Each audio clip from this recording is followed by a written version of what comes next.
नमस्कार दोस्तों, आज मैं आपको गणेश जी की कृपा की कहानी सुनाने जा रही हूँ। एक समय की बात है, एक नगर में एक सेठ जी रहते थे। वह बहुत ही अमीर थे। उनके घर एक ब्राह्मणी रोटी लेने आया करती थी। घर के अंदर घुसते ही पोल के ऊपर गजानंद जी का मंदिर था। वह गजानंद जी को रोटी का एक टुकड़ा भोग लगा देती थी। इसी तरह करते बहुत दिन हो गए।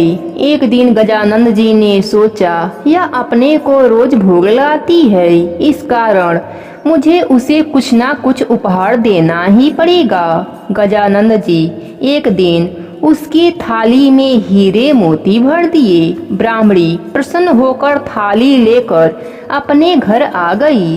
अगले दिन सेठ जी के घर रोटी लेने नहीं गई।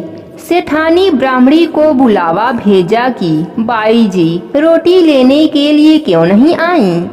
ब्राह्मणी ने कहा कि मुझ पर तो गजानंद जी प्रसन्न हुए हैं। बहुत वर्ष तक रोटी दूसरे के घर से खा ली, अब अपना रोटी खाऊंगी। सेठानी यह बात सुनकर मन में बहुत नाराज हुई कि गजानंद ब्राह्मणी के ऊपर प्रसन्न हुए, परंतु मेरे ऊपर प्रसन्न नहीं हुए।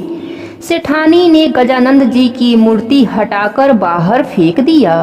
इधर सेठ जी के दुकान में धंधा पानी बंद हो गया। एक दिन सेठ जी की नजर पोल के मंदिर पर गई तो सेठानी से पूछा कि गजानंद जी कहाँ गए। सेठानी ने कहा कि ऐसे गजानंद जी का क्या करें, जो ब्राह्मणी पर तो प्रसन्न हुए लेकिन हमारे ऊपर प्रसन्न नहीं हुए। इस कारण मैं गजानंद जी को हटाकर पोखरे में फेंक दिया। सेठ जी ने कहा, यह तुमने क्या किया? मेरे तो सारे धंधे पानी चलना बंद हो गया। गजानंद कहाँ पर फेंके, मुझे बता, मैं वापस लेकर आता हूँ। सेठ जी वापस गजानंद जी को लेने के लिए गए तो गजानंद जी इतने भारी हो गए कि उठे ही नहीं।